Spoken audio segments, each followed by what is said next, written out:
Hello, good night, everybody. This is the Meeting of the Minds podcast. This is episode 17, and today's episode is entitled The Complexities of Manhood in Modern Day Society.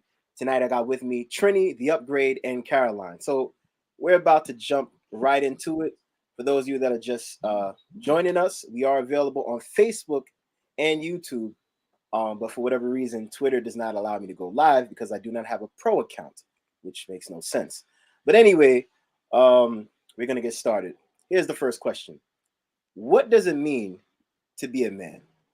Mm, mm, mm. All right, brother, I'm going to let you handle this one. Oh, me? Yes, sir. Yeah, Grandpa Moan. What does it mean to be a man? Wow, that's a loaded question. What's it like to be a man? What's it mean to be a man? It means to be. It means that you do a lot, and your good works will often go overlooked. It oftentimes means that people won't appreciate who you were until you're dead. Mm, It also means that sometimes we have to suffer in silence just to keep the peace within the home, because Mm.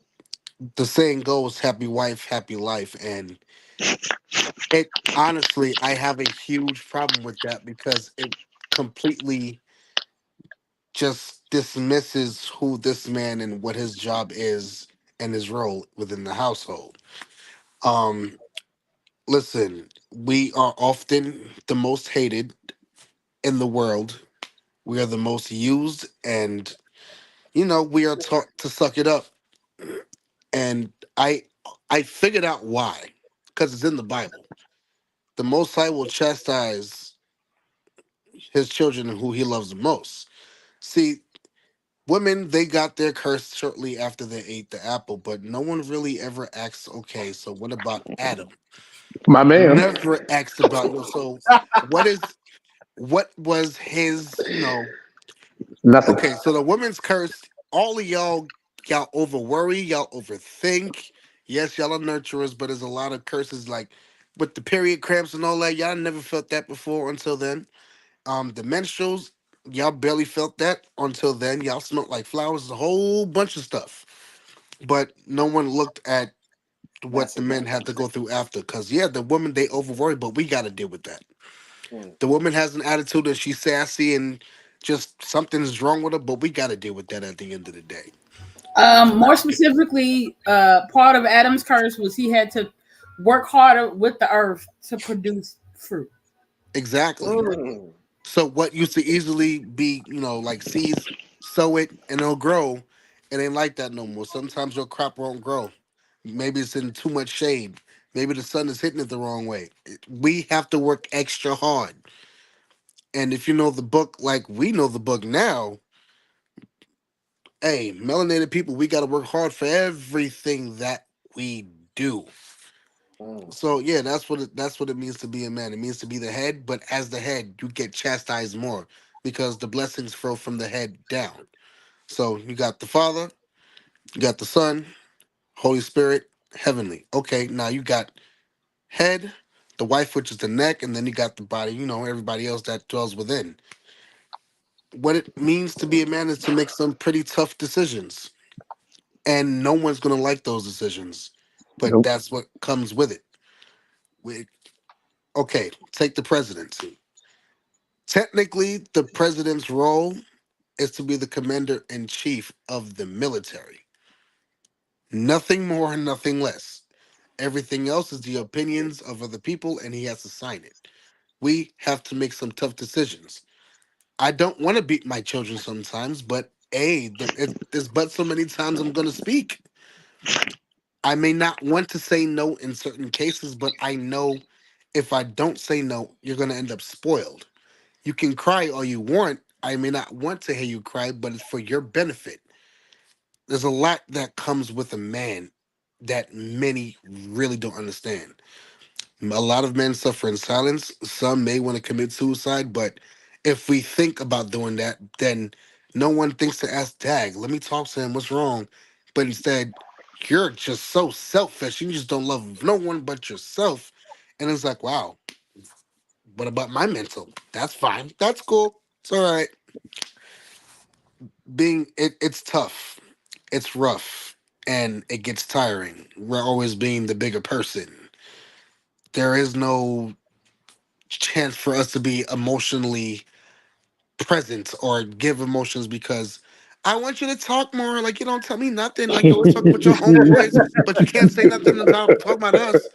And then we come out and say these things like, babe, like yo, money's getting tight, and the light bill and the gas bill, and then all of a sudden, I'm gonna need you to hurry up and get your life together because I ain't with that. You just like ain't with what? Like you ain't gotta be crying like that. Like yo, I don't like that. That's not manly. Like man up. If we get cheated on, we're always the ones to be told, well, It hey, was your dog, you should fault. have seen it coming. He was working too much. We're working too much, but if we don't work, we're bums. And now, if you have a 9 to 5 job, that makes you a bum now. And there's a list of restaurants that we can't take women to. It, He's like, kicking what do out. you do? What do you do? What do you do? Martin Luther King was a good man until everybody figured out he cheated on his wife. All of a sudden, everything this man ever did for this country and the blacks in this country, he was never a good man. Like, I don't understand. Like, how? Thrown out. I don't get it. And Chris Rock said it best. Us men are loved under the condition that we provide something. Yep. Yep. And now that I'm in my 30s, I'm not saying my shorty does it all the time, but understand something. I understand I could do more. But when you're in my field, like I work at some place called Wedgwood, and it's active gunfire every other day. I pray for some moments that I don't have to see gunfire. I don't want to have to tell this person's mom, hey, we shot your son because he made a mistake, or I tried to reason with him and he just wasn't going. And he pulled out his gun, and what happened after that, you already know. It's rough. It's tough. And I come in the house at about 2 or 3 o'clock in the morning, and when she's ready to be like, "Oh my God, baby, I missed you," and then blah blah blah blah blah blah blah blah, and I'm just sitting there like, "Yo, it ADHD maximum overload. I can't receive all of this. Give me a moment." And sometimes asking for a moment is asking for too much because it's like, well, I was ready to love you right now, and you didn't want to receive it. Now I got an attitude, and now we're Yeah. just left sitting there like, how the hell did we get here? How did this happen? How I did I this happen? I I just tried to avoid this. I tried to, I was being nice. I want ice cream after. I tried everything and it didn't work. And so it gets rough. It gets tough. However, as men, it is important that this is why we have to cling to God so much.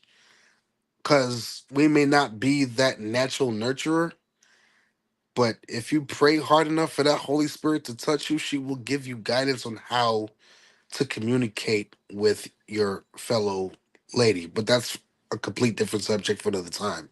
It's hard being a man, but and just that statement alone, it just gives you insight on how hard it is because you want us to provide, you want us to give you the clothes off our backs, money, materialistic things. It's like we get used and we get sucked up, we get sucked up, we get sucked up. And how TD Jake said it, we get swallowed, and then after that, you don't need us no more.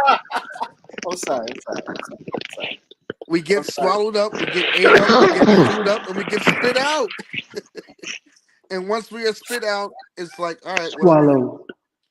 I'm Okay, so you talking a lot about the interactions between men and women.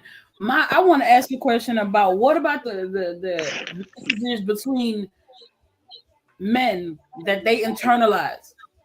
So between a man and his father, men and their friends, a even man and even his that son, you know, even that gets because rough within itself. you could talk a whole lot about what women do now, what mothers have an impact on their son, however. But I've seen that there's an impact between, if I'm friends with my homeboy and homeboy's cheating on his wife, I'm gonna still be his friend and even be his alibi.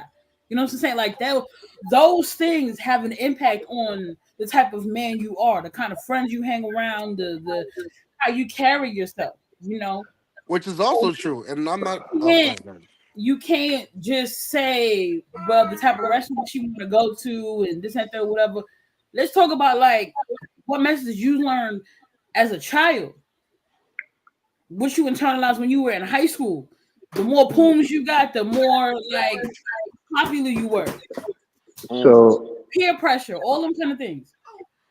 so, Hey, who's this? Yes, Yes, We got a full brother panel. Ray. brother Ray.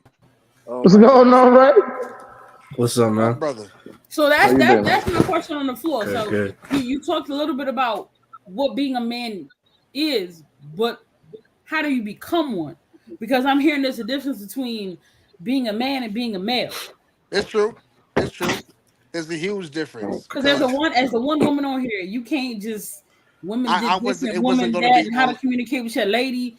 You Let know, me answer that It question. goes beyond that. Is what basically what I was trying to get it at starts from when because you was in your mother's womb, came out, all the messages you receive from your culture to your nature. well, You you know, got to be careful because not everybody has had that type of upbringing. So let's say it does start in the womb, right? You have some males out here who pretty much have no guidance and are very aggressive to women because after the mom decided she wanted to have the child, things happen to where I can't handle this no more. And so now that child is left with just his father and nothing but masculine energy has been put into him. But suffice to say, being a man, it can be a very beautiful thing. A very beautiful thing because Mm. what you have never experienced in life, you then get to internalize that, accept it for what it is, and be like, you know what? I'm going to make sure that my child, son or daughter, never experiences that. You are in control as a man of your life, so you can also choose to be in your child's life. And even with the upbringing, it's crazy how God works. I had plenty of they were crazy, but I had plenty of good male role models. From the streets to the church, even within my own household. I ain't gonna cap, brother Buckner. He was a father figure to us all. My godfather, Mike Spades, he taught me everything from how to, honestly, how to lay the roof down, how to build siding, how to build a whole boiler from scratch. Taught me about the hot wire, the low wire, what wires go here and there, and build up a manifest and how to do certain things. So it's a let's not lot let's being a not man. forget your grandfather. Especially my grandfather, man. What can I say about him? He's one of the reasons why I am pushing, law enforcement today. He was a high-ranking officer for he was a lieutenant for the NYPD, and he met the commissioner and shook hands with him, and one of the greatest role models I've ever witnessed in my lifetime because he taught me how to never leave home, even if you do make a mistake.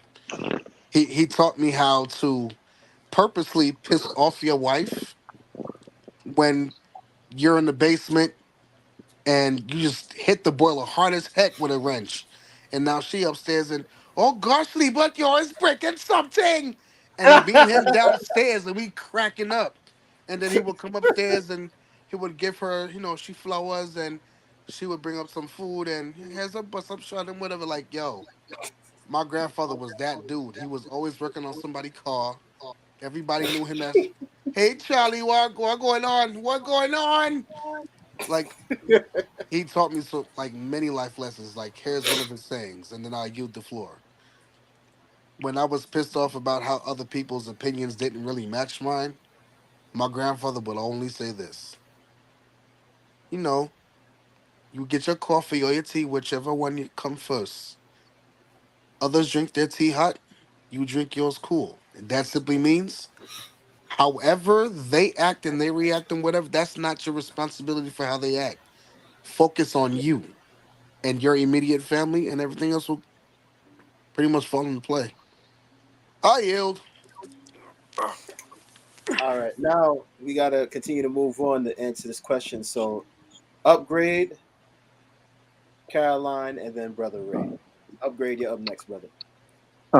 Traditionally, I believe it used to be about strength, responsibility, and leadership. And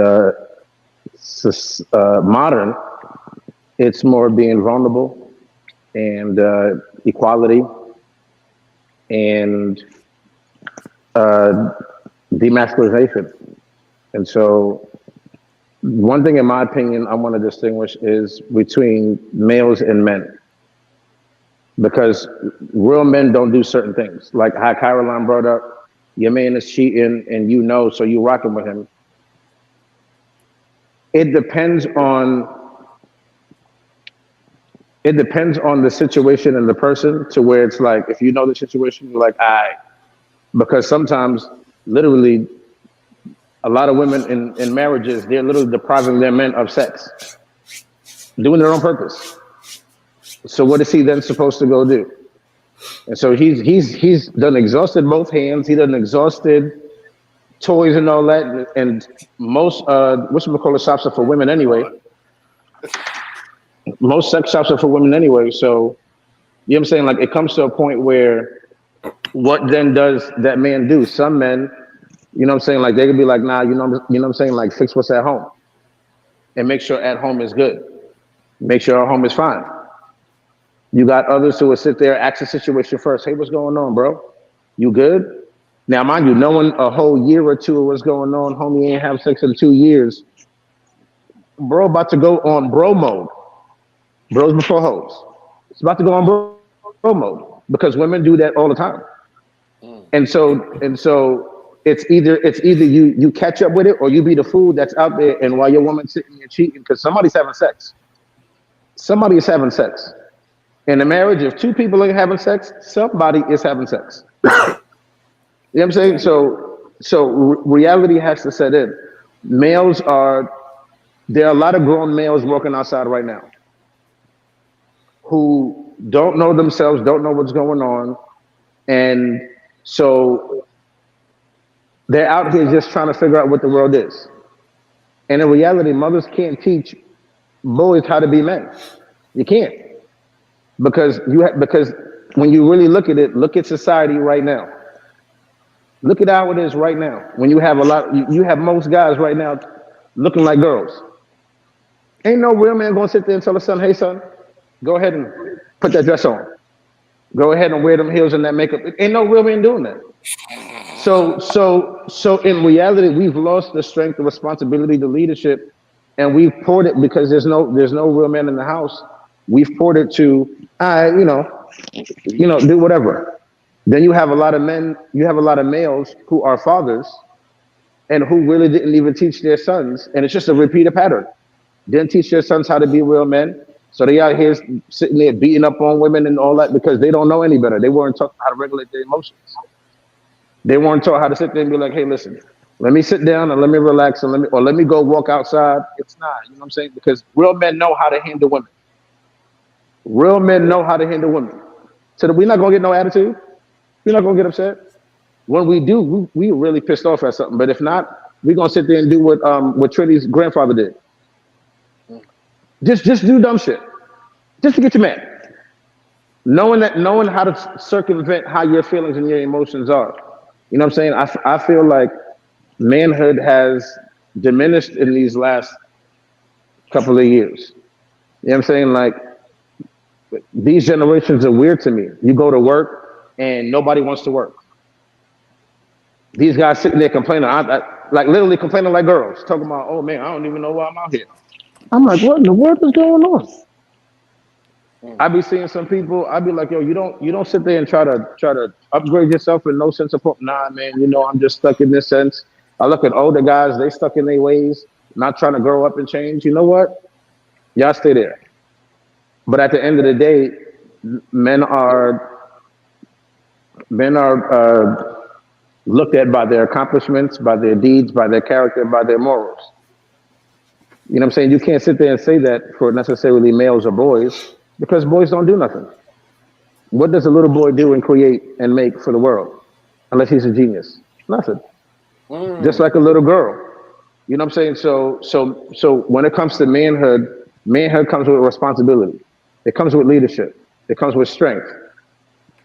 How many guys out here right now walking around outside don't know how to handle themselves? Society is so lax that people don't even know how to handle themselves outside properly.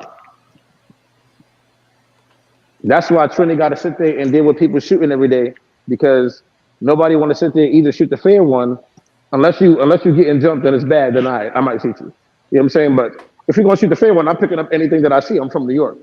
We ain't playing out here. But I ain't gonna shoot you yet. You know what I'm saying? So it's different now. It's different than what it used to be. And so you have little small groups of men coming together, you know what I'm saying, trying to get the community together in different places. But when you're watching social media all day and you're watching what's outside, it's the total opposite. When you go to your therapist and your therapist is telling you feel how you want to feel, therapist,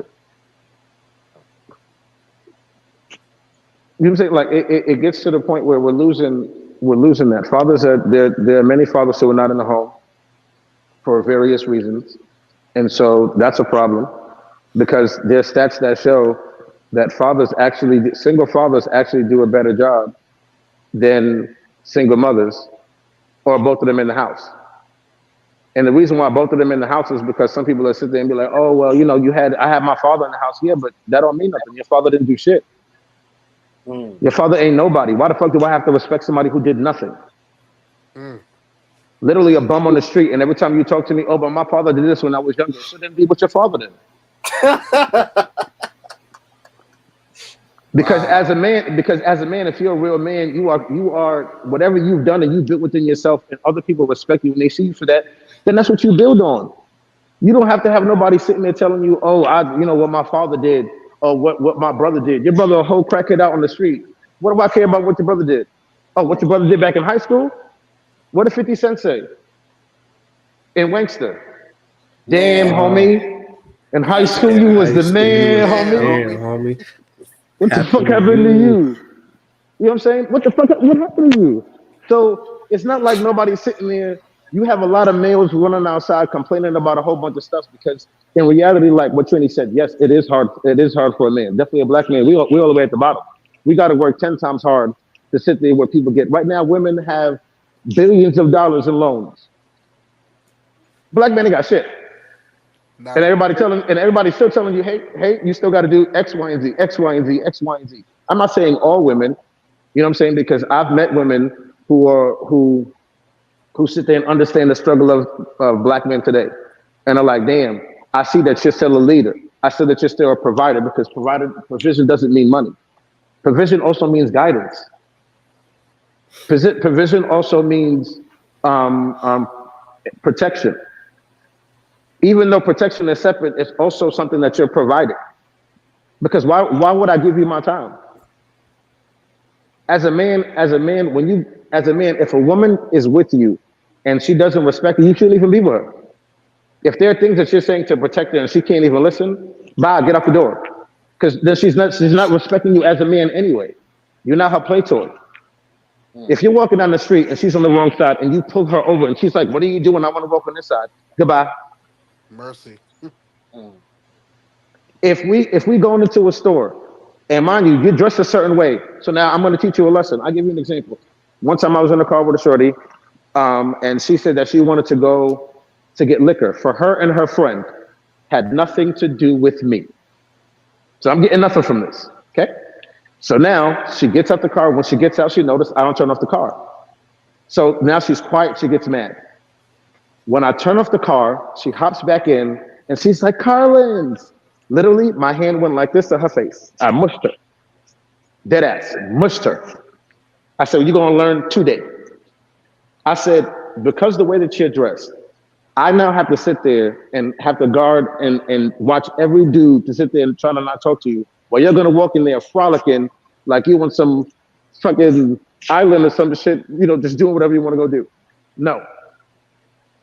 And I said, because you were mad before you got out the car, you were sitting there and you were like, oh well, he's not gonna do what he has to go do. Nah, I could have let you still go, and anything could have happened. Now I'm responsible for you with me as a man. So now I got to explain to your parents and your brother, like, damn, she was with me, and this happened because that's on me. I don't want that as a man. So instead, I was like, listen, when we go inside, I'm gonna make sure that you're safe and you are all right. But every time that we go outside, I protect you. And you got to understand that, because if you sit there and you make one mistake, you're not going to pay no child support for my kids. You're not going to call my kids on their birthday and say, listen, I want to thank you for what your father did for me. And he was a man and he stood up for me one day when I was sitting there dressed the way I was dressed. So I was sitting there acting all up and in a fight insinuated, and he protected my life. You know what I'm saying? Like, people have to think outside of that. And right now, a lot of men don't, because they're just all in their feelings. They don't know what to do.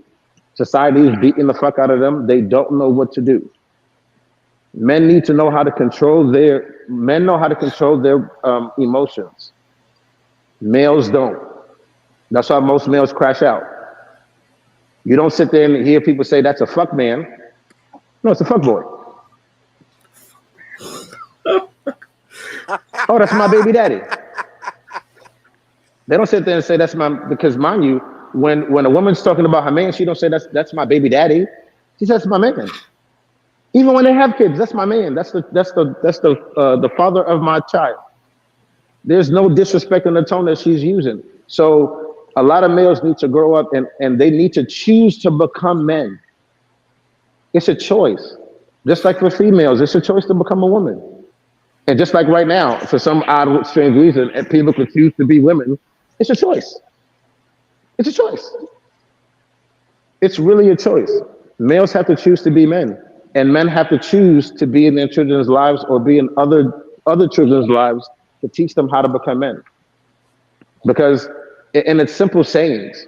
You know what I'm saying? Simple things like, ain't nobody gonna come save you. Nobody gonna save you. When you think like that, like there's a quote that says, train up a child until they're 7, and I teach you the man or the woman.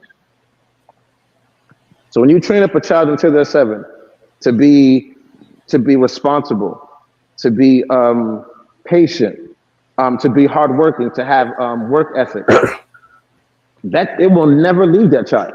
When they become a man, it will sit there and it will show in their actions of what they do. But I think now, you know what I'm saying? Like, again, look at society now, where we're having a pushback, and every time you have a pushback, things get canceled, people get canceled. So, what it is to be a man again, what it used to be, strength, responsibility, and leadership. What it is now is just being real vulnerable and wanted to be equal and wanted to just give up who you are as a man. No, women love men. Women love a man. When he says no, she loves that. She really likes it. She likes it when you tell her shut up sometimes. She wants to hear it because she knows she's acting up. It's science. It's balance. We can do that all you want to, Caroline. Now, mind you, we can make social contracts because here's what happened. I made a social contract in my last marriage, and the social contract was we're not going to call each other our names. We're not going to when we're angry or we're mad, we're not going to try to belittle each other, and so or stop from somebody else talking. So shut up and all that. So if you build those in that, then yes, those are built. But again, sometimes some females want to hear just shut up. You're doing too much. Sit down. Sit down. I digress from here. All right, Caroline and then Ray. Keep your responses under 3 minutes, please. My bad.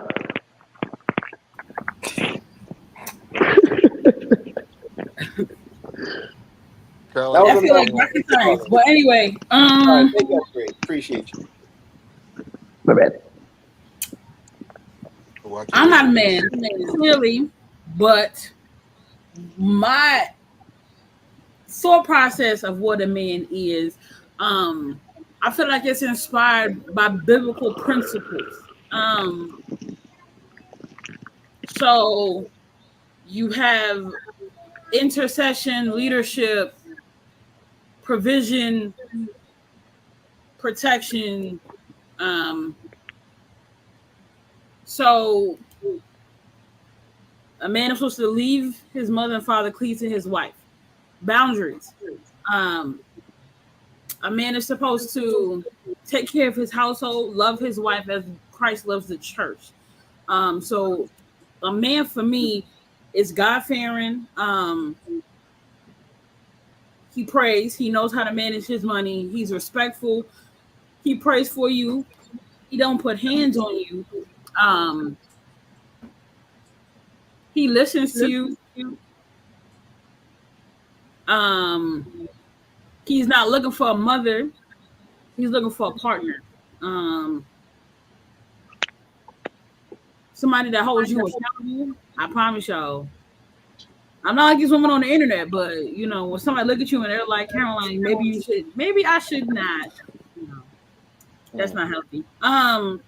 But definitely having that kind of man in the household or in your life, period, definitely creates or provides stability. Because when you have a bunch of women around each other, nobody got time for that. And also, you definitely need that kind of man around if you're raising a son, so that young man can become a man just like that. Was that under 2 minutes? Hope it was. Yeah, just about. I love your response, Brother Ray. So a man, in my opinion, is one of the 4 R's. The first one is respectful. The second one is reliable. The third one is responsible. And the fourth one is a realist. Now, it doesn't matter, to me, it doesn't matter if the man is married or single. Once you fall into that category, or one of those categories, for me anyway, I think that that's what a man is. I think sometimes we get caught up in like different labels and different aspects of what a man is, because I don't want to be sexist, but sometimes we go across like what women say a man is. Like a woman could say, "Oh, a man is one who is comfortable in his sexuality." That's cool. I hate that. No problem. I hate that. I hate hearing no issues with that, right? But then it changes every like 30 days. Oh, a man is one who wears a dress. Okay, fine. A man is someone who's comfortable wearing nail polish. Okay, fine. And it always gets like redefined after a while. And then, because I know for me, I've often wondered, like, why does it have to change all the time? Like, I'm a male, I have a penis, it works, and all that other stuff. And it's like, to me, it's like I shouldn't let somebody define who I am as a man, right? We talk about the differences between a male and a man, and I get that part too. But to be completely honest, sometimes I think the reason why a lot of men lack a lot of the things that you all have mentioned is because we don't have community anymore. And a lot of us are kind of isolated. And I started talking to a lot of young bulls that I know, and they will tell you that, hey, I don't have friends. I don't have community. It's just me and my computer. It's just me and my phone. So I'd be on the internet however amount of hours per day trying to find a community. And I think that's one of the reasons why like we have this weird shift, because other groups of people, they have their community. But with us as Black men, it's more like competition. It's like, oh, well, I'm married, but I can still pull on the side. Oh, I'm single, but I'm making, $300,000, so I'm doing more than you. And it's not like in a space where we can help each other. It's more like, you're my op. Let me get you out the way real quick. Don't add women into the mix, because it'll just make it even worse. Because like, oh, well, my girl's a 3, your girl's a this. It's like it gets very scary, because it's like there's no limit. There's no like, all right, this is my line. This is where the line is going to be drawn. Like you look at rappers, right? They're always talking about, yeah, I got more money than you. I could take your girl and blah blah blah. But they're not taking care of their health. Some of them got kids with 5, 6, 7, 8, 9, 10 plus women, Mm. right? Others of them are in 360 deals that they can't get out of. Some of them sold their soul. Others are facing RICO charges. Like, Mm. there's no in our community, unfortunately, everything that's bad is always highlighted, and it always reflects on black men, even the quote unquote good black men. And And then then we always try to like separate it. Oh, that's that person. Oh, that's that person. No, we're all grouped at some point. So to me, what it means to really like be a man is, like I said, one of the 4 R's that I mentioned, but also to distinguish between a man and males. Men have community. Males are usually isolated. That's that. let me just Agree. make a point, Agree.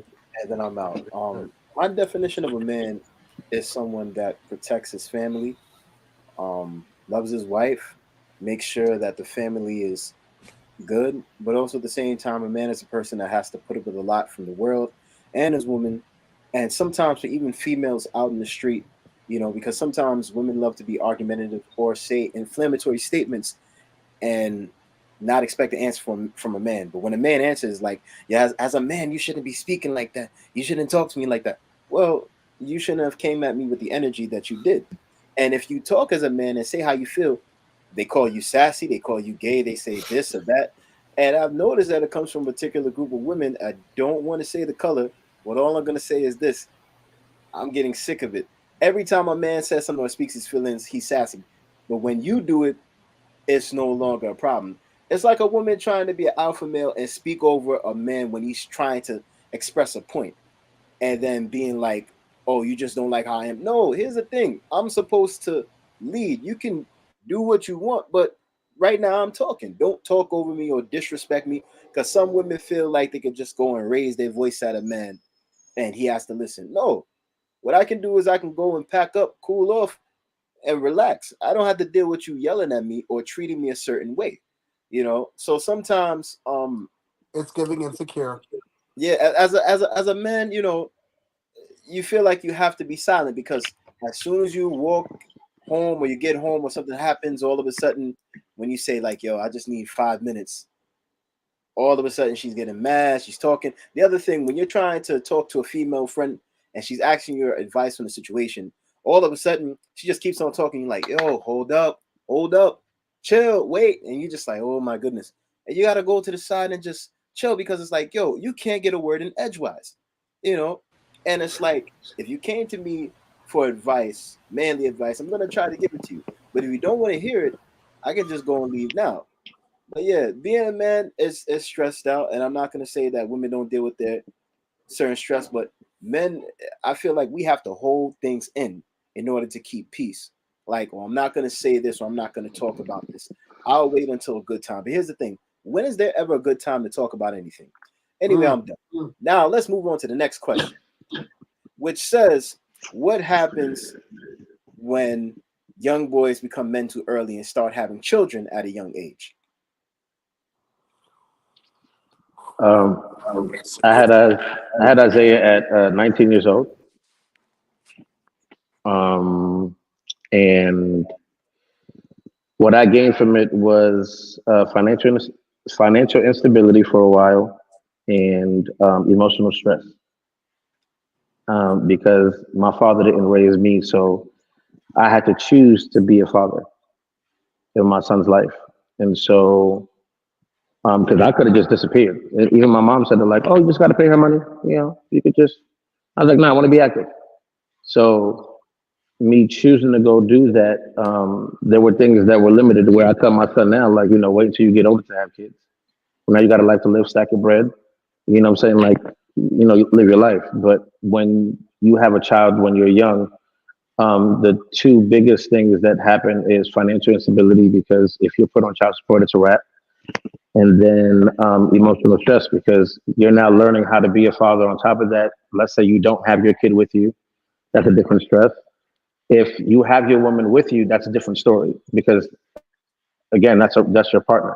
So she'll make it a lot easier on you. But most of the cases when people are young, they're not really sticking together. And if they are, they stick together for a while and then they break up. You know what I'm saying? So there's still that sense of,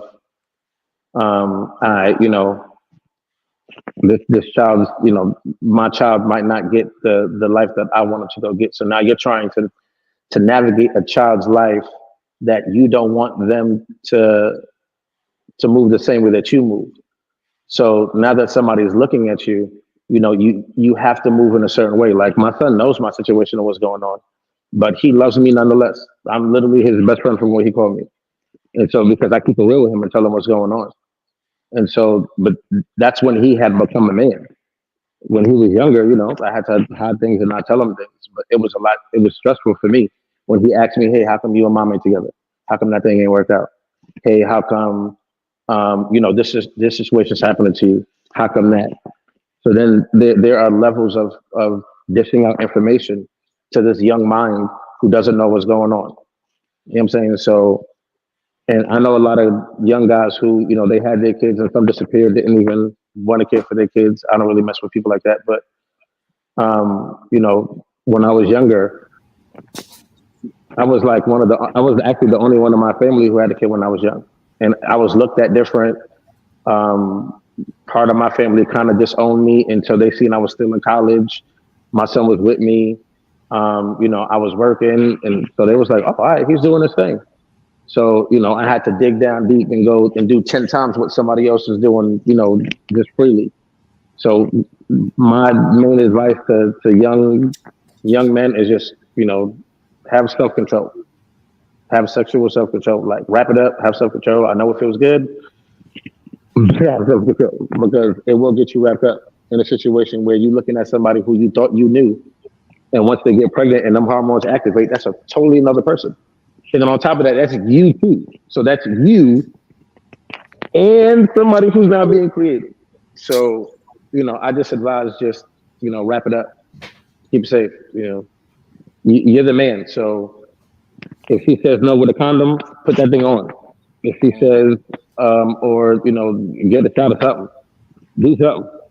But ain't no way you just, if you slipping because nobody taught you not to slip. You're not really seeing somebody's situation and saying, damn, I know a lot of young guys right now who literally sat there and called me and said, yo, thanks for telling me your stories because I'm not a father. Then they in the late 20s, 30s, and now now they have the life that they can now provide for somebody. So best thing is just wrap it up. But yeah, it's difficult. It's hard. It ain't easy at all. Very difficult. Very Trini. difficult. Hey, pull that question up again. All right, I got you. What happens when young boys become men too early and start having children at a young age? That can often lead to them growing up and just being wild and disrespectful. Understand, some people think when you have a children, now you can talk reckless. It warrants you talking how you feel like it, even to your parents, even though you're still living under their roof and living in their basement, if that is the case. Just like bro said, you can definitely fall into some financial status because number one, you're still living with your mom, if that more than likely that normally is the case. And your woman decided she didn't want to live with her parents anymore because she was sick of their stuff. So now you guys are just here. No one has any guidance. No one has the proper knowledge of what it takes to just. It's not just having a child. That you're not even talking about the cramps that come along with it and the random her waking up at like 3 or 4 o'clock in the morning only for you to go ahead and get a slushy. I don't know why on whatever. The different foods and the hormones, and then after the fact that the baby gets here, there's gonna be a lot of crying. There's gonna be the changing of the diapers, like all of that. Is like you're not responsible for the life of someone else, and you may not be able to bear that weight. And that's why so many fathers are absent. There's like, oh my God, I want a child. This is gonna be great. And then the child gets here And depending on the kind of lady that you have, you may be at home and she may be out more, or you'll try to figure out how much money y'all gotta save to get to this apartment or to get to this house. It's a lot. It's a lot. You got the teething, the terrible tooth. There's so much that said young one is gonna be unprepared for. And you haven't even lived half your life. What type of any advice can you give to your child? Because you haven't even been taught it all yet. You probably have no father, and here you are trying to be a kid's father. It don't make no sense. That person will. It never turns out right because if you have no guidance, and then said child has no guidance, what are you raising? It's just another nigga, like how they say over here, just another nigga in Wedgwood. Mm. You are just another black civilian just waiting to be shot before they turn 30. You know, and I feel like this point, what I'm about to say, go right up, Gabe's alley. But when you listen to the music from like the 90s, Biggie talking about he got locked up, just trying to feed his daughter, when you see the impact of the criminalization of marijuana on the community of black men, nonviolent crimes, all of that, I feel society really understands the impact that having a father around in the life of his children can have, and the devil does not want that, because you can have a child and the child can be successful. Because I remember there was a girl that I went to high school with. My parents had me, my mother was in her late 20s, my dad was in his late 30s when I was born. So finding out people was born to teen parents, I was like, what? Crazy. One of my classmates, her mom had her when she was 18. I think her dad was like 19. You'd never know. She graduated top of the class in college, going on to do big things, So I think it's a combination of things, because you're in school, you may not be as challenged, teacher, the undergrad, he can speak more than I can, but when you look at the statistics and you compare girls and boys in school, how they're taught, how they're talked to, how classes are structured from young, they're talking about what the prison pipeline that where like if there's nothing else for you to do, you gonna go make some kids. They're not thinking about how much it costs. They're not thinking about. They just know, like, I'm bored and I'm gonna just do this right now. The system got me. And then I talk to folk all the time, and they just, you can't afford to do this. They just gonna do it again. Whether they've seen it happen, whether that's all the way around. It's just a cycle. Mom and dad had them young, so that in their mind, there's nothing wrong with this. Somebody the other day, there's a lady, their grandparents our age, guys. Y'all know that. Hey. Wow. Grandparents. I'm not talking about grandparents of like little kids. Like 10 years old, like 5. Like them. I'm 32. Lady the other day was mid-30s. Her daughter probably 17, and the baby just got here. And people tell me, why did I wait so long to have kids? Huh? I do got that Chicago accent, but these people out here so and that's I keep that. That's strong, boy. That Chicago accent is strong. Yo, again. See, the way you said, y'all notice that I don't sound like you guys, right? But these folks out here look like you sound like you're from the Bronx. Well, it don't matter where I'm from. That's disrespectful. Don't no. See, Say but my yeah, Twitter. that's- man, you feel that's- off, Ray. Y'all distracted me with the chat, but that's what I wanted to say. Say my Twitter number. Right? All right. Who's that? Ray, did you speak? Did you say anything Nah, yet? not yet. All No. right, go ahead, bro. I was just gonna say that I hear an echo. All right. I should be. I was just gonna say that having kids young, I don't think that would be helpful to a young man if he doesn't have any guidance or support. If you look at certain people like NBA YoungBoy with like 11 kids, or Elephant Mercy. Man with 38 kids, Mm. you know, wild. But if you don't really have any guidance, you're not gonna really know how to guide your kids. Um, I know a lot of times we say that children are a blessing and a blessing from the Lord, and I agree, but they're a blessing when you have good people behind you and beside you. Having kids, I mean, I just had my first child earlier this year, Girl, and dad. Woo. yeah, and you guys mentioned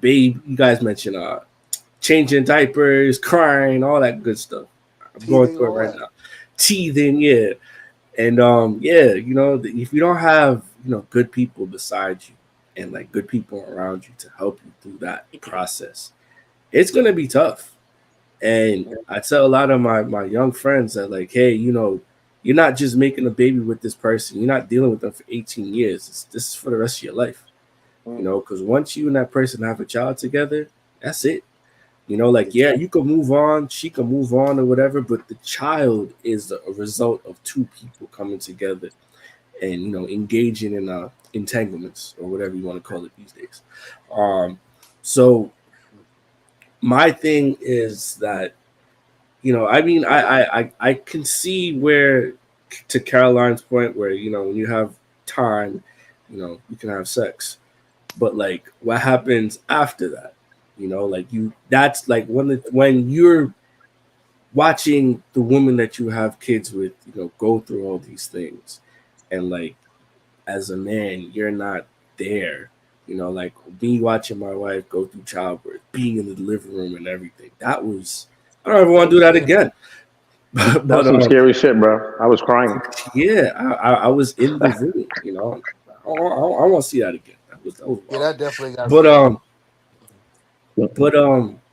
I think for like a lot of us, when Caroline mentioned the prison to school pipeline, like that's a real thing, because a lot of us as young men, we're not really seen as human beings per se. We're only just seen as like sex machines or thugs, or put it this way, we're either seen as a Future or a Russell Wilson in our community, right? You can be the dope dealer that got all the girls, but then got all the problems behind it, or you can be like the before the 12 kids Nick Cannon, right? Going to school, being a good boy and all that, but not having no real world experience. So having kids at a young age, like you have to be so solidified in that decision, because it's never going to be something that's like a walk in the park, like Carlin said.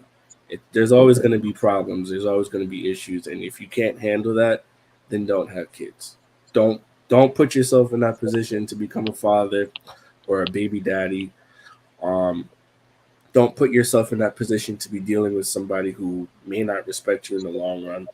Don't put yourself in that position to even have the idea of like, oh, I'm not going to raise my child, but another man can do that. No, we don't do that here.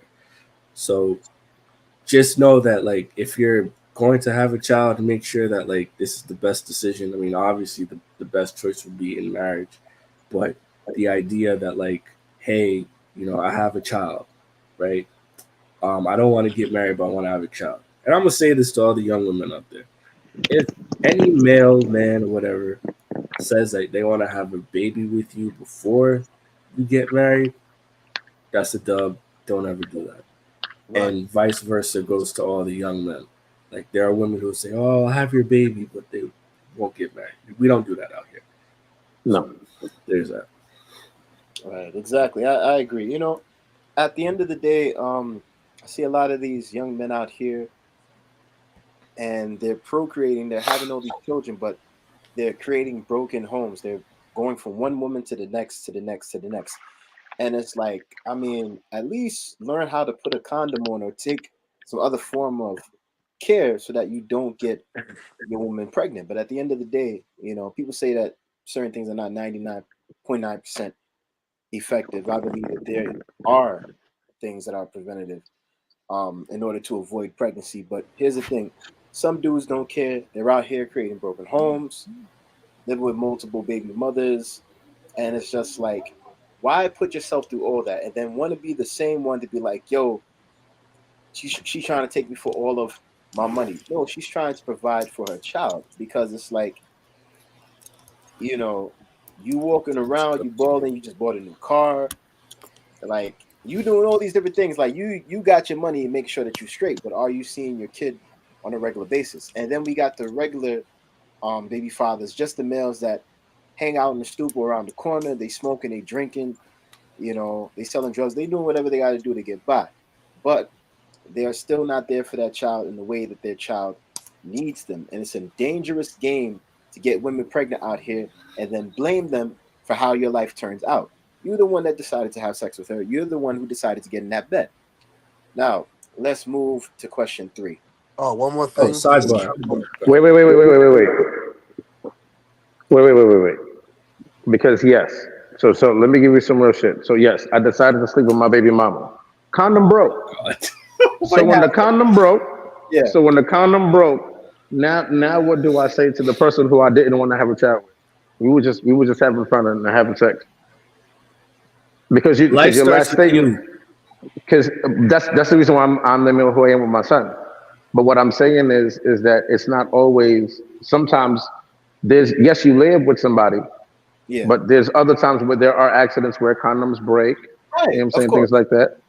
So Yeah. make sure those are thrown in there, Yeah. No, because I some disagree. dudes that wear condoms and then the condom break, and then what happens when the condom break? I, You I, screwed. I Now there's disagree.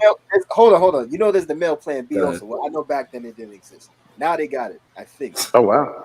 Yeah, they I got contracts disagree. filled with men now. Hey, pull out game. If once you feel that tinkle and you feel that build up, it is time to leave. That's Pack one. my And two, suitcase and I'm out. and for the younger ones, I gotta say this. What For the those time? of us who have had some kind of trauma with their fathers and whatever not being there, don't be so quick to want to prove so-called dad wrong so bad to the point you end up having a child and then you realize what you've done and then you Here we screw up go. and then you repeat the process. Don't do it to yourself.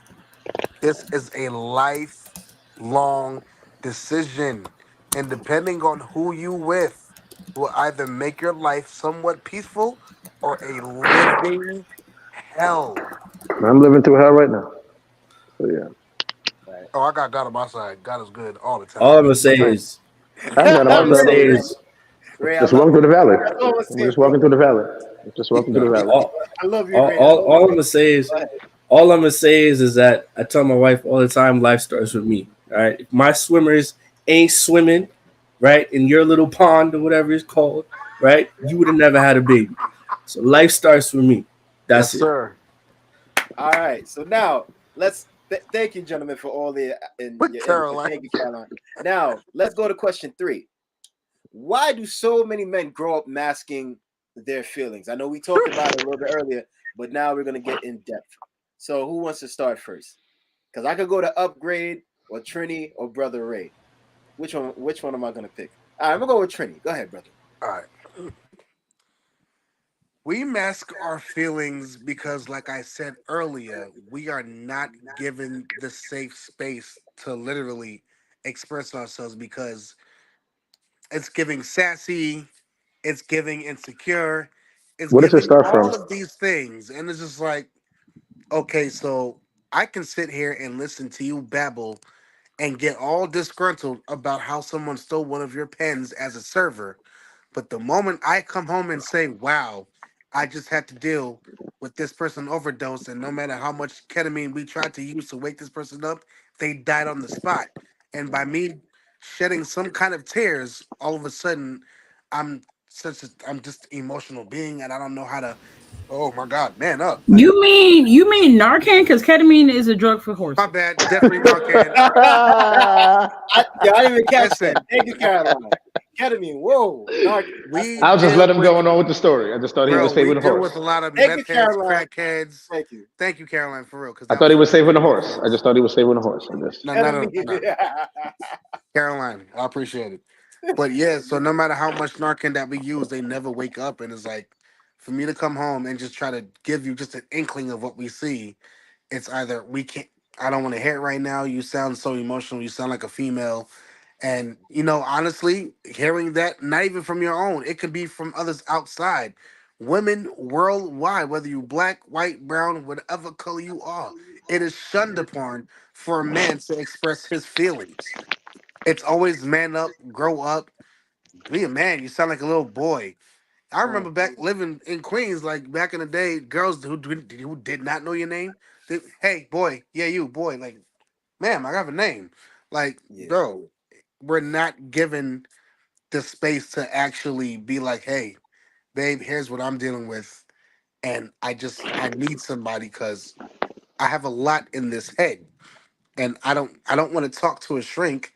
And if you're supposed to be my partner, I'm supposed to be open and communicate with you what's going on, because I don't want that time to happen to where I'm sitting at the dinner table and I'm quiet. You notice that I'm quiet, and you can sense something's wrong, but because I know how you're gonna react, nah, baby, it's fine.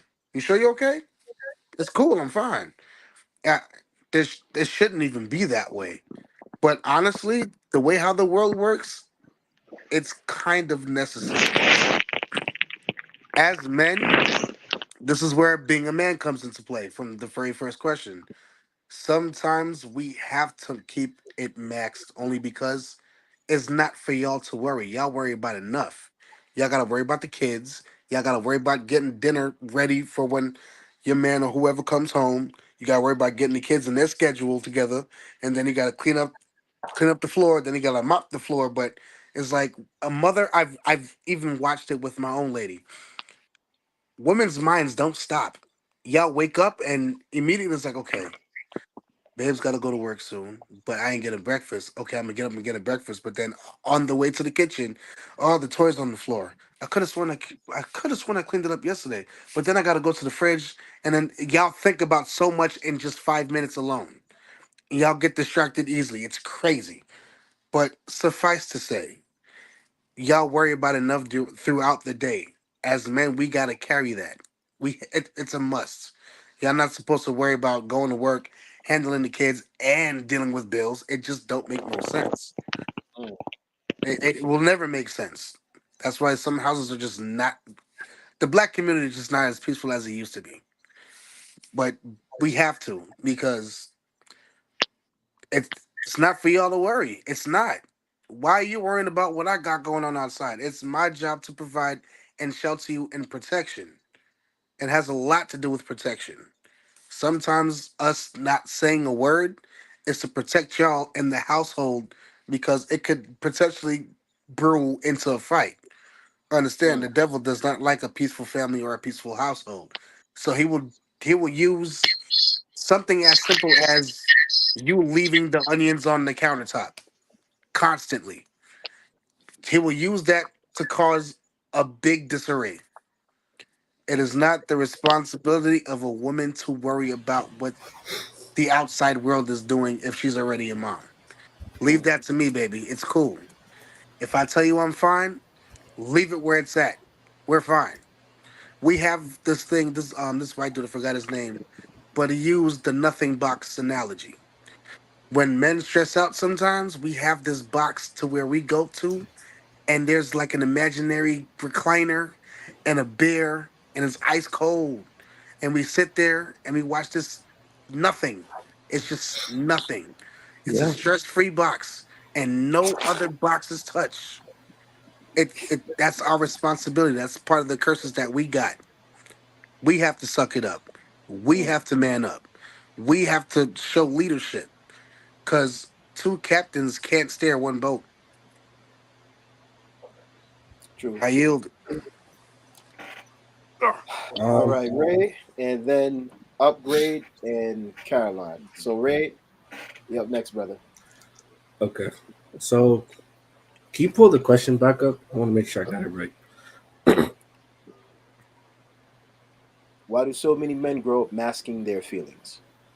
So I would say that feelings aren't respected, results are. Um, Mm.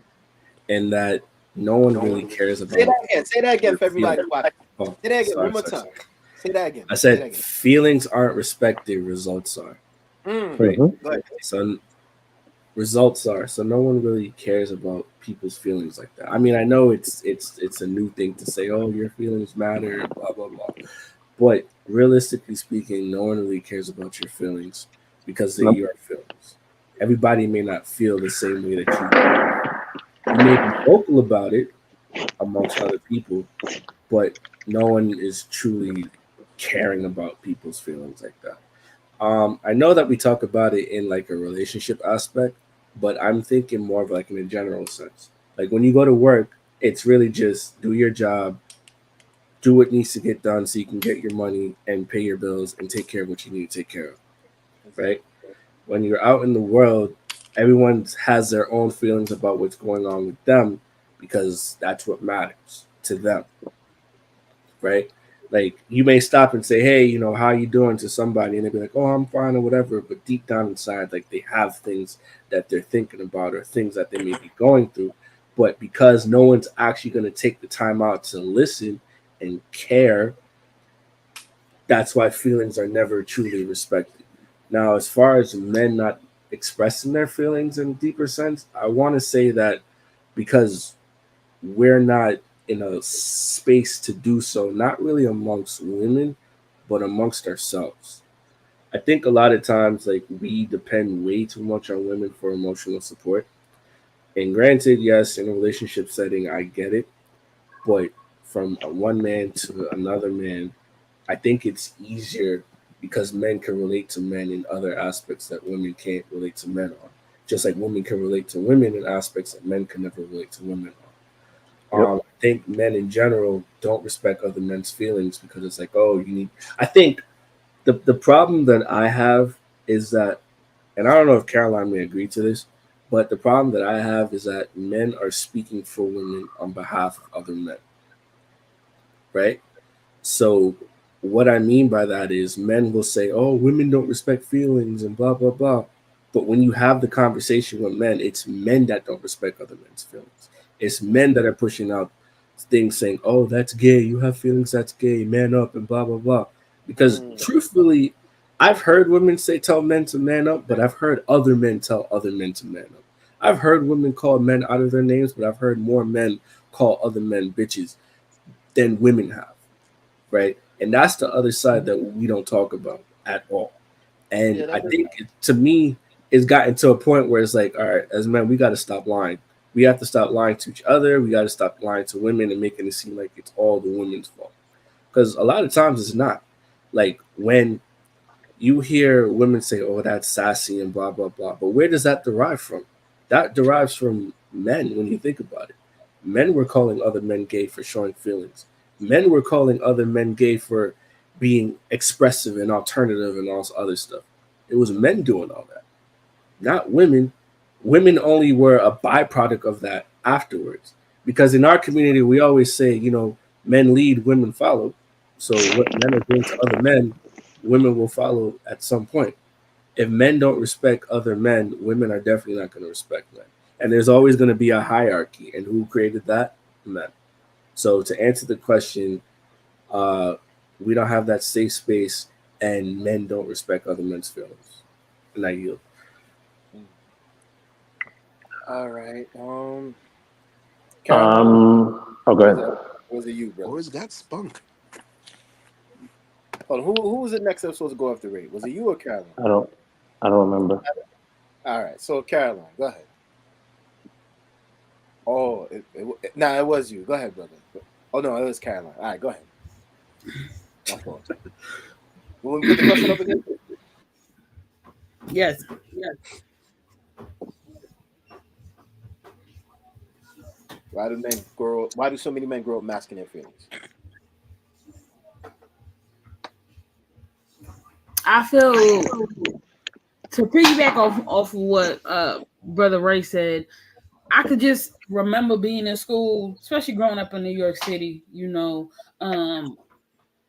boys were not kind to other boys. And in turn, the girls kind of picked up that same behavior, you know, and you got older, everything was a pause movement and that's gay, you know. Anytime a boy cried, it was like, we don't do that here, you know. Or anytime he showed affection or received affection, it got to a point where you didn't parents would drop their kids off and like, get off me. To the point now in 2024, when we see pictures of like generations of men, let's say for example, great grandfather, grandfather, father, and son, all like hugging or showing affection, people like, this is amazing. And it's like people do this all the time. But because we're not like pushing that message forward, people think it's, you know, it's strange. And so if a boy is born, the only time he's allowed to cry is when he's born. As he gets older, he's told, don't cry, don't do that, stop. So he internalizes those messages. I've seen it working and living with older boys. You know, the only emotion that men are allowed to feel is anger. You want him. For some reason, like you talking about women and dating, you know, Brother Trini. Women don't seem to want a guy. They say that, but they don't want somebody who's in tune or emotionally intelligent. They want somebody who's gonna, you know, have angry sex with them, argue back with them when they're, you know, they not wanting that. Whatever they was talking about back in the day, you know, that slow motion. No, they want that. Throw me up against the wall, grab my neck, and I'm sitting here like, baby, that's borderline assault. Anyway,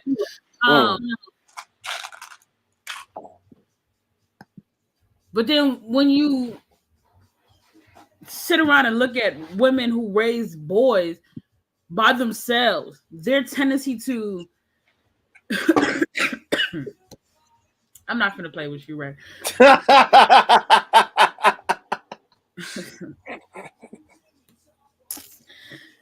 They don't have balance in how they express their emotions. They're just overly emotional about everything. So I think the problem in this is where men aren't taught to identify their feelings. Is that sadness? Is this anger? Is this frustration? Is this helplessness, hopelessness, excitement, overwhelmed? Those are different emotions that people can experience, but when you're only paid attention to when you're angry, busting somebody in the face, busting somebody upside the head, putting a hole in the wall, versus like, oh, you crying? I'm gonna give you something to cry for. Go to your room. I don't feel like hearing that.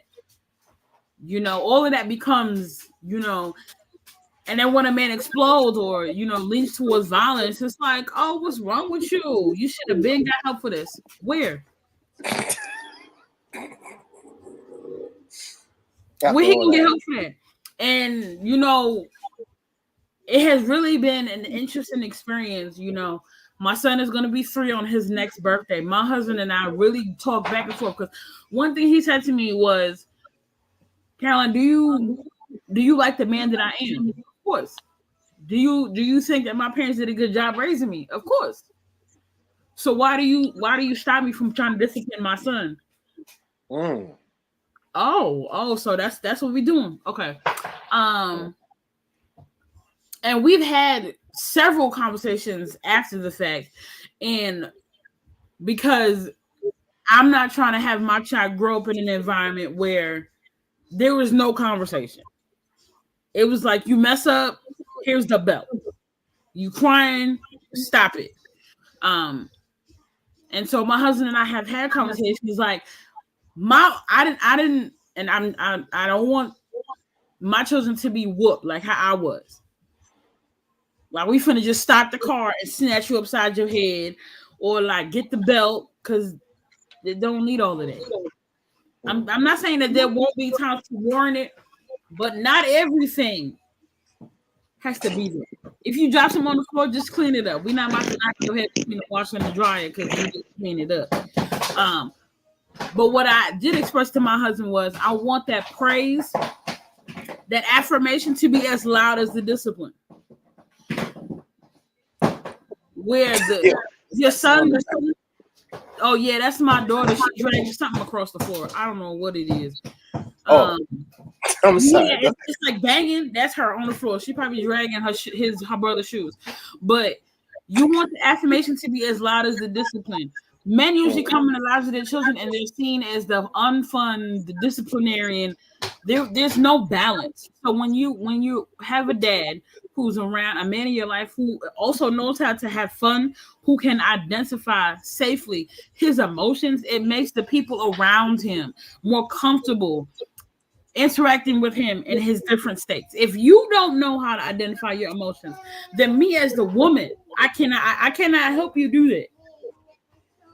If you coming in from outside, officer, and you don't know how that experience on the job made you feel, baby, I can't help you.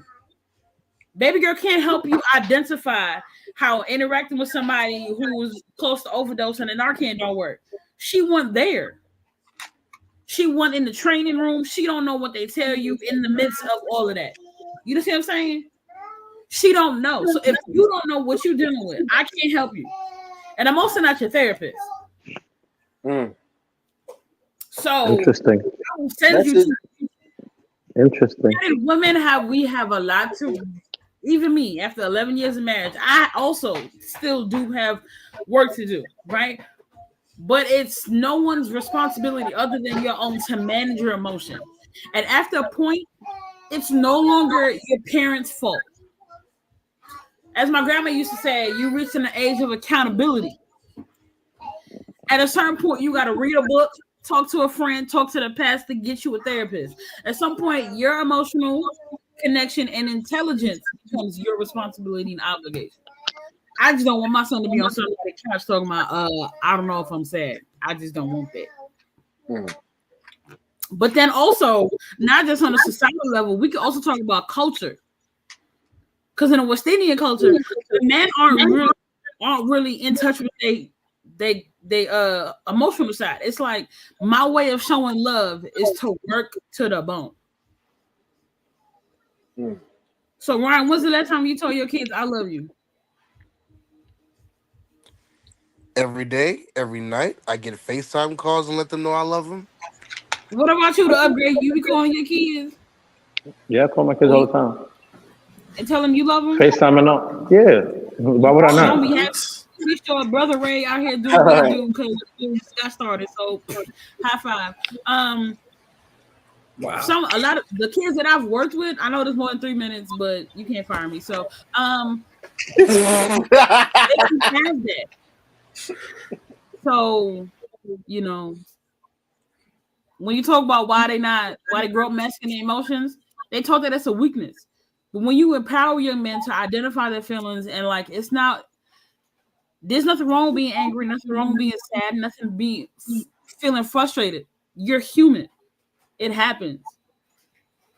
I can't intervene on your behalf or advocate for what you need as far as your feelings if you don't know what you're feeling. Okay.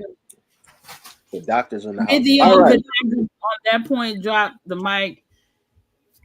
My little man and little baby girl got to go to bed. But I appreciate y'all. This has been very informative. I know who to call when it's time to, I appreciate y'all. We love you, Caroline. Love you too. Love y'all. Love you. Later, my Chicago sister. Chirac. Chirac. All right, so upgrade. I think that it starts with parents. Okay. Starts with parents. And so you have, and Caroline talked about a balance. So in a household of two parents who are who they're supposed to be, you'll have a balance of both, where you'll have the mother who's the nurturer and the father who's the one that's like, I just go get a Band-Aid. Both of those are needed. Both of them are needed. When one is absent, you have a lot of these guys right now who are mostly in their emotions because all they've seen their mother was their emotions. Father's not home. So father can't regulate and say, hey, listen, it's okay to cry, but hey, listen, we're not crying outside in front of 300 million people. There's a difference. You know what I'm saying? Go to the car. You know what I'm saying? It's okay to cry. There's a difference of you felt, because what ends up happening is that when you look at how most kids are raised in the household, and definitely without a father, all they're doing is just watching how mom interacts with people, how mom interacts with them. If as the boy gets older, as soon as he says something and she feels like it's out of pocket, oh, you disrespected me. And so now she's talking to her son, but she's more talking to her son husband, because this is not a boy anymore to her. Now that he's talking to her in a certain way, oh, now you're acting like a man, but aren't you treating me like one though? You're asking me to do certain things like one, but then I can't now talk like one. And then when I do, now I'm sheltered and blocked off. So now a lot of guys, when they get older, they relate that to the women that they meet. So because now they're seeing their women as the epitome of how all other women are, instead of separating. So it's like, well, I got to treat them because my mother told me to treat all women like this. No, a hoe's a hoe. Treat her like such. Accountability. A bum is a bum. Treat them like such. You know what I'm saying? You can't, because then if you do that to everybody and everywhere, there's no levels of boundaries to who you are and what you're going to do. Anybody can sit there and fool you. You can sit there and be like, all right, I'm going to take the hoe who had 5 kids by 5 different baby daddies. She got her videos everywhere online, but now that's my woman. Everybody looking at you like you're a fool. And she even look at you like you're a fool because how come the other 5 didn't do what you did? You know what I'm saying? Like, there's a sense of it comes from a childhood. Now, mind you, as we get older, yes, we get into the accountability age. But if you don't even know what accountability is, how do you then become accountable? You have a lot of people saying, okay, let's rush to the therapist, which, I agree, people should go to therapists. Some, not all, but many who go to the therapist, what their therapist say: be you, express your emotions, express your feelings, express who you are. And then in a sense, you have everybody doing that as such, where everybody's everything. It's okay. Do what you want to go do. Do what you want to go do. Because now it's at a point where everybody's expressing just how we've gotten so sensitive that you can't even say something to somebody. Back in the day, we used to have your mama jokes. Yeah. Back in the day, we had bullies. You see, bullies are necessary. Bullies are necessary, but if everybody, oh, my feelings got hurt because because I said what? Because I said that your shirt purple when it's blue, and you don't feel that your shirt's purple today? Get out of here. We're not doing that today. Everybody's not in their feelings as opposed, and mind you, it's okay to have your feelings. It's okay to have emotions. It's called regulation. Even what Ray said, it goes back to either being a realist. What was the other 3? Because I like the realist the best. So it was realist, it was responsible, it was reliable, and resourceful. Okay. Now, when you look at all those 3 with men and their emotions, they're in their emotions because many of them right now, they're not resourceful. What jobs they getting? So now they're going to go outside on the street and do whatever they got to go do. Hey, beat your song, do what you got to go do. Many of them are not reliable. They're not reliable to themselves. They're not reliable to their kids. They're not reliable at work. And then on top of that, nobody ever taught them any better. Because guess what? Most of our parents, all they're really doing is they're on survival mode. We're not in a society that thrives for the parents to be like, hey, let me go teach the kids what I didn't. No, everybody's on survival mode. You then come out of that survival mode as a parent and be like, hey, listen, I don't want to teach my kids that. So, hey, let me tell you what I did when I was younger, or, these are the things you need to work out and watch out for. Parents can't do that today because too many parents, they're sitting there, they go to work, they're working 2-3 jobs, they come home, they go to sleep. The school teaches them and sees them more than their own parents do. The YouTube is watching them more than their own parents do. So when these boys are sitting there and just saying, hey, just go off your emotions without learning how to regulate them. But if you just going off emotions and not regulating them, you can't get nothing done. If I'm crying all day, what can I accomplish? What resource can I build if I'm crying all day about my emotions and I'm sad because somebody hurt my feelings yesterday? Sometimes you got to be like, hey, listen, You have to, sometimes as men, you have to use that anger to go and do the thing that you need to go do. But it's a process because nobody can tell you about it. Your father could, people can tell you all they want. Your father could go and tell you, your mama can go and tell you. You gonna have to go into the valley yourself. Because guess who puts everybody in the valley? God does. So when the Most High put everybody in the valley, everybody get in the valley, everybody go in there. Some people have help, some people got other people digging for them, but you have many who don't got nobody there. And then on top of that, they just have their feelings. So they're, God, how come you got me doing this? And I don't want to do this no more. You're stuck in the forest. You're stuck in the valley. So most people are stuck in the valley crying all day about their feelings, and you got the men going up in the mountain doing things. Because nobody has taught them, hey, regulate your emotions. Hey, it's okay to cry, but again, we're not crying right here.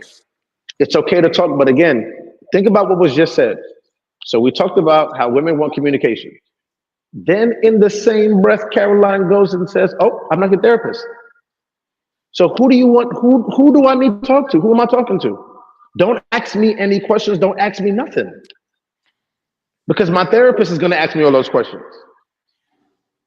You understand? So now it comes to, okay, let me go call my boys and let me go talk to my boys about it. Let me go have my work friends or whatever to go talk about it. And then women get mad at, oh, how come you don't share things with me? Because other men who have been through things with me, or because we're men, we can share the same, we can express our emotions differently. And we express them differently anyway. We're not like women where we're emotional all the time anyway. We'll laugh about some crazy shit. And mind you, it could be something crazy like, yeah, like I remember I saw a post online.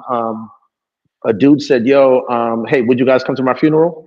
They were playing Call of Duty. Dude was like, you gonna come to my funeral? And all of a sudden it went left. And the dude was like, nah. So all of a sudden everybody started laughing. The one dude was like, nah, I'll show up there late. So everybody started laughing. But at the end of the video, the first thing it said was, and when the video ended, first thing it said is that even though we'll talk about like not showing up, I would die for you. If you my bro, I'm dying for you. That's just us. That's just our off way of not being too emotional about you really dying. Think about it. I don't really want you to picture you dying. So be like, nah. Then we all start laughing about it and stuff. Then we all start cracking jokes about it. But at the end of the day, we all know, that's my bro. I'm dying for Trini. I'm dying for Ray. I'm dying for Greg. You know what I'm saying? I'm dying. That's different. Right now, too many people in their emotions because society is so safe as well.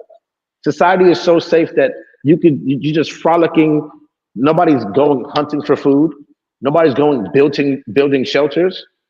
Nobody's fortifying and understanding patience through what they built. It's more like, nope, it's here. It's built. It's here. My feelings are satisfied. So when you're more in your feelings and don't know how to regulate it, yeah, you're gonna be in a society where boys don't know how to regulate it. So now when you're emotionally intelligent and you're a man who knows how to regulate it, oh, a lot of women don't even know how to handle you. Oh, that's when it comes to, oh, you're too sassy and all that. Okay, I'll be sassy. But guess what? You're not going to play me, though. Goodbye. See you later. And deuce. And most of the women come right back to you. Oh, no, I'm just playing. Oh, no, you know what? I respect you. Oh, no, blah, blah, blah, blah, blah. Because they're just trying to test and see your resolve and see who you are as a man. And some women will use that. They will use your emotions and your weakness and stuff against you. So why even do that? Why play yourself? Why if you know the game, why play yourself? Why if you know, okay, some women, not all women. So again, if you're married to a woman who doesn't do this, that's a whole different other story. Some women will sit there, you know what I'm saying? You'll sit there and say, you know, this happened to me. And when you're in an argument or something, bam, throw it out like a trump card. Here you go, bam. Oh, this happened to you, that happened to you. Men don't do that. So sometimes you really have to understand, okay, sometimes it's not okay for me to go and speak up my emotions. It's just, we have to learn how to regulate them and talk to one another and say, hey, listen, bro, you might be crashing out. You might need to try, meditation. You might need to go pray. You might need to, read somebody else's story and figure out how Samson did it and why Samson done messed up. And you in the same boat as Samson or David or whatever. You know what I'm saying? That's why men are so important to each other. But just like Ray said, when there's no community and we don't have one as men, then, you know what I'm saying? Like, you're all over the place. Out here in Atlanta, I have a place where I go to where there's a bunch of men that we sit there, we talk, we smoke, we chill, we relax. But the energy is needed where sometimes we can sit there and say, hey, listen, bro, I'm going through this. and we right there just going in it and we talking, and that's the thing that's needed. And so I think as men, you just need to find your groups of men who are solid and down and who gonna ride with you. You don't have to have 10, you just need to have a few. And that's it. And then learn how to talk between those men, because if there's one wise man in that group, he's gonna teach you how to talk to women. If you don't know how to teach you, he's gonna teach you, hey, listen, in order for you to learn how to not be in your house and act like you tippy toeing, here's how you have to set the rules from jump. Hey, listen, hey, listen, I'm the man. Life starts with me, just like Ray said. So ain't nothing being said or done after this. I don't even know what you're talking about right now. You know what I'm saying? If when you set things up from the beginning, you'll be straight. When you allow things to happen and she's pushing buttons, and now you explode later on, your emotions all over the place. Because you allowed her to get there by not saying nothing, allowing her to do, say, feel whatever she wants to go feel, and now you express it. Now the first time, just be like, hey, listen, I don't like the way you spoke to me, and that's it. Hey, but that's it. I don't even want to talk about it because I'm done with it. I'm just telling you how I feel. I'm not even mad or upset at the moment. I was mad at that moment. Call it a day. You learn how to regulate it. I'm telling you, relationships go a mile and a dozen. You ain't got to come in the house all day. Oh, shut the fuck up, bitch. You ain't got to go do that. Once in a blue moon, it might be needed. But you ain't got to be walking in the house every single minute, just kicking on the door. Shut up, bitch. You ain't doing that. You know what I'm saying? That's not happening. But I'm telling you, I'll give you a true story. No lie, this is crazy. And then I'm done. So I'm sitting I'm at the hotel. I'm sitting there chilling, and it was a couple. There was a dude and a girl and her son. Now the son belongs to the girl, not the dude. So we sitting there, we having conversations about relationships and stuff. And then Shorty goes, this is the first thing she says. She says, hey, I don't want to be disrespectful. She's talking to her boyfriend. Obviously, you're about to be disrespectful. So then she goes, hey, so like, she looks at me and she goes, hey, would you date me? What? I said, you know what? Whatever this dude decides to pick, that's on you. I said, I'm done. So then as we're still talking, I told him, I was like, you know, sometimes when she gets upset or she gets aggravated, she wants to hear you say, just be quiet or shut up. Or shut the fuck up. No lie. When I said it, she had like this smirk on her face on some, like, you know, she just got satisfied or some shit. And I'm looking at him and I'm like, you see the faces she's making? She wants you sometimes to say it. You're not saying it, so she's gonna walk all over you. Then you get up in her face, oh, I'm a man, and I'm a man, and you don't talk to me like that. It never had to get there, bro. It never had to get there. You could have just said, shut up, sit down. I'm not even, like me, you know what I do now? I don't even say shut up, you know, I don't even say shut up anymore. You know what I say now? I say, I disengage. Yep, I disengage. I'm gone. I disengage from this whole thing. And so my emotions are done. Everything is done with me. I disengage from this. And so that way, whatever feelings you're feeling, that's on you. It has nothing to do with me. When you calm down, we can have a conversation. Until then, I disengage. That's how, because feelings are feelings. Nobody really cares. Just like Ray said, nobody really cares. And you got it. And once you understand it as a man, you'll become way better. When you don't, you think everybody cares about your feelings, bro, you screwed.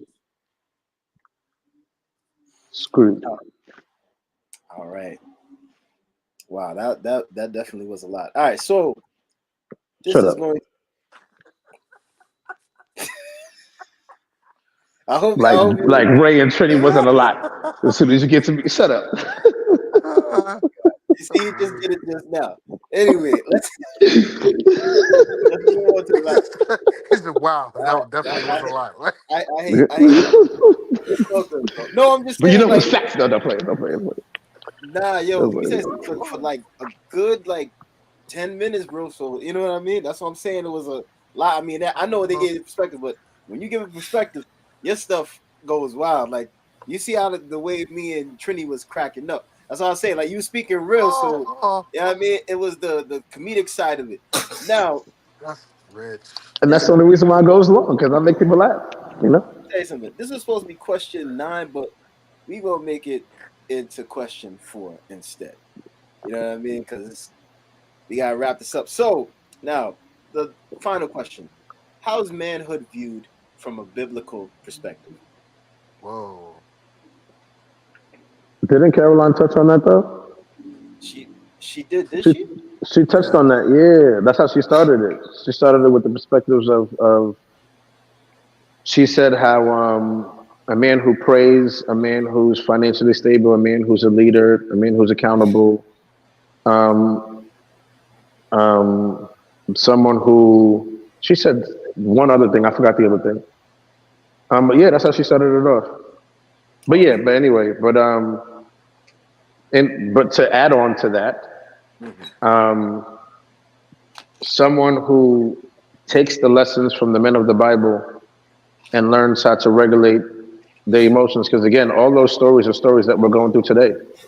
How many Delilahs you see? How many Bathshebas we got out here? You know what I'm saying? Like we ain't out here not doing the same things over and over again. Ain't nothing new under the sun. Right. You know what I'm saying? It's just the fact that these are principles that people can use in order to become a man. You know, and you see many men who have used them. Some have used them and abused them in certain ways, unfortunately. But those who are upright and those who are really righteous for saying the Most High, so you see how they move.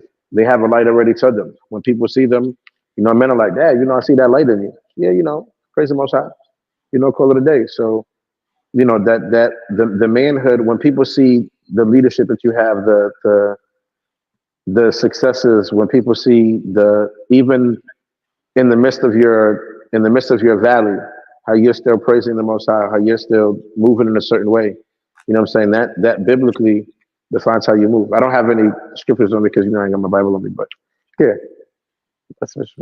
See, I made it shorter. Yeah. All right. So then, brother Ray, Bang bang. we'll wrap up. Thank you. I appreciate it. Thank you. All right. So so Ray, go ahead, brother, and then Trini. Um, I'll make it short. Just to add to Carlin's point, I would say that like a lot of the men in the Bible, they had to learn humbleness. If you think of people like Samson, for example, like he went through his valley and he went through all the trials and tribulations, but he was forced to be humble at the end.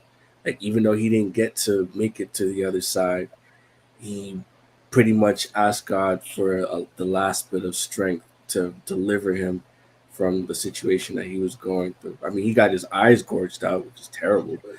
But outside of that, like he was kind of forced to be humble. When you think about people like Moses, he And wasn't what able led to make it to the promised land. Huh? and what led to his downfall? But go ahead, continue, continue, continue. It I'm was sorry. You pride. know, you know. That's Anyway, part of it. But you um, guys, I'm sorry. Go ahead, Ray. I'm sorry. I'm sorry, brother. I'm sorry. Go ahead. Go ahead. when you think of people like Moses, he got so angry he struck the rock. And he was regretful that he didn't get a chance to go to the promised land, but it forced him to be humble. When you think of David, the mistake that he made, when you think of Solomon, like all these great men, like they went through a lot at the end to have to be humble. And I think that's one of the great makings of a man is humbleness.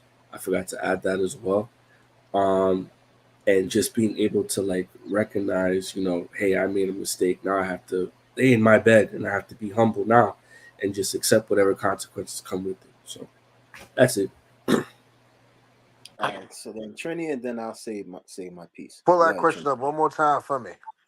All right. It Oh, says, how is manhood viewed from a biblical perspective?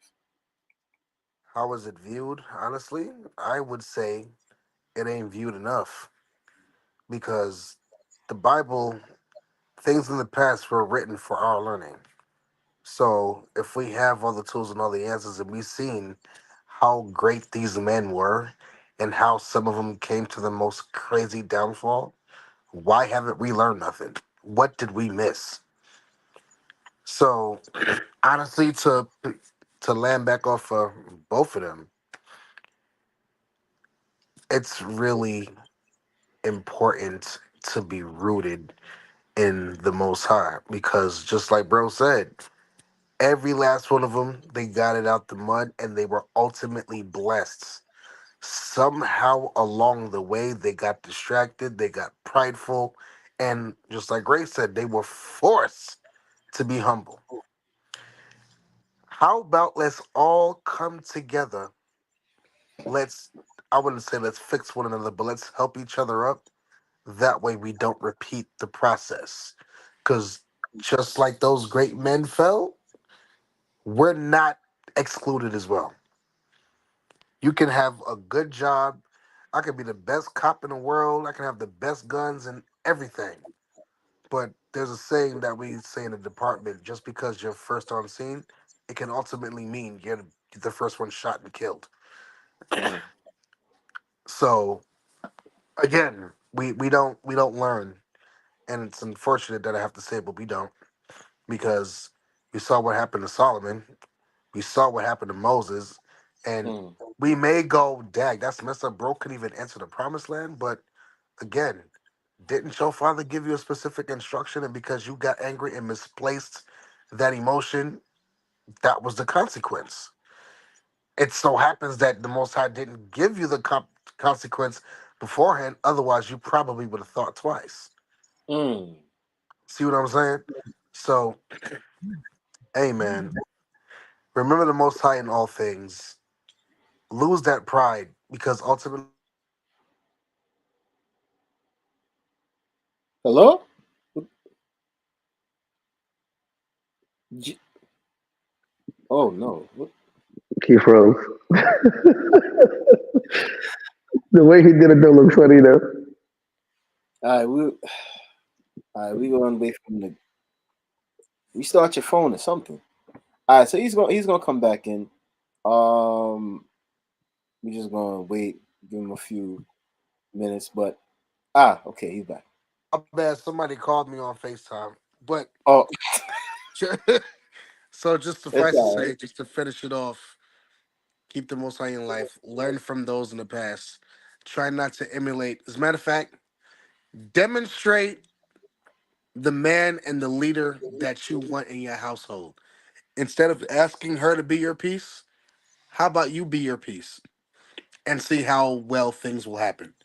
So that being said, I yield the floor. It's all yours, Doc. All right. Um, as I look at manhood from a biblical perspective, I see a lot of men who made mistakes, but I also see some men that were wise, right?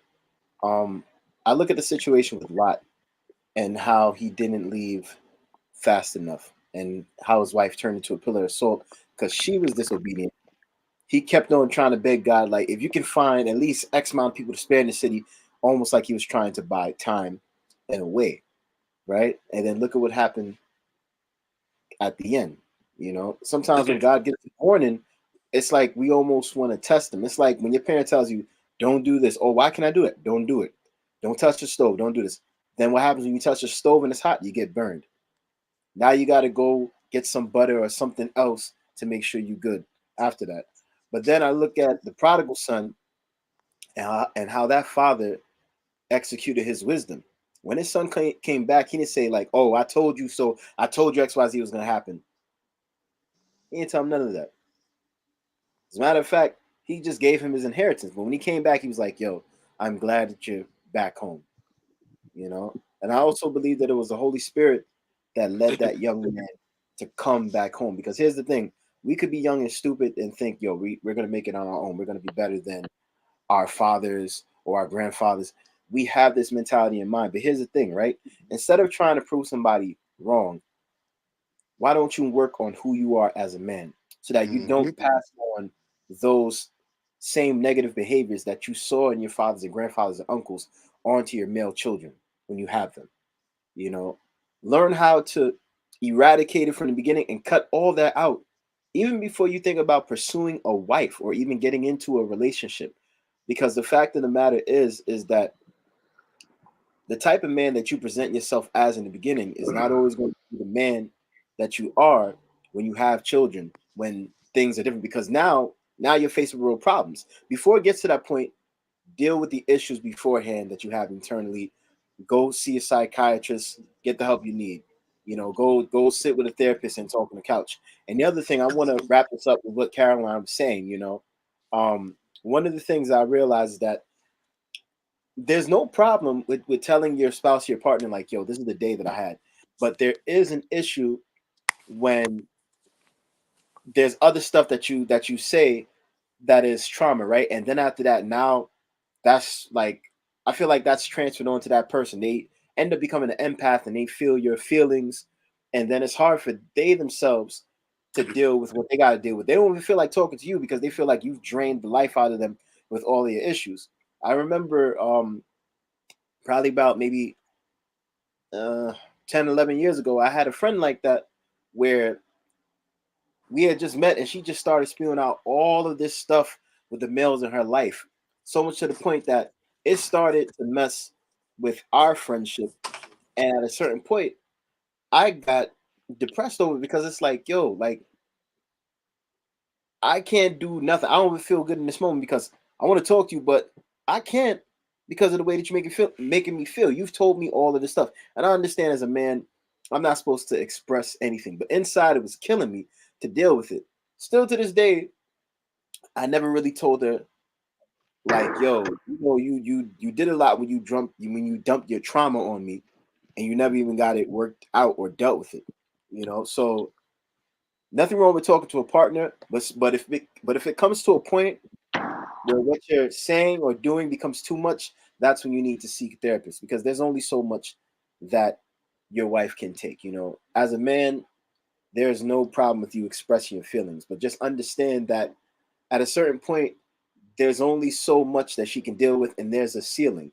Once you hit that ceiling, that's it. You can't go past it. You can't go around it. With that being said, I want to thank you guys for joining us tonight for Complexities of Manhood in Modern Society on the Meeting of the Minds podcast. Once again, I want to thank my group of panelists, The Upgrade, Trini, Brother Ray, and Caroline. We will be back next month. I hope that this helped somebody out there. I hope that there was a young man watching, or father or uncle, anybody that was dealing with something, and that this program opened up your eyes a little bit. Anyway, we got to go. Next month, we'll be back. Y'all take care. Peace.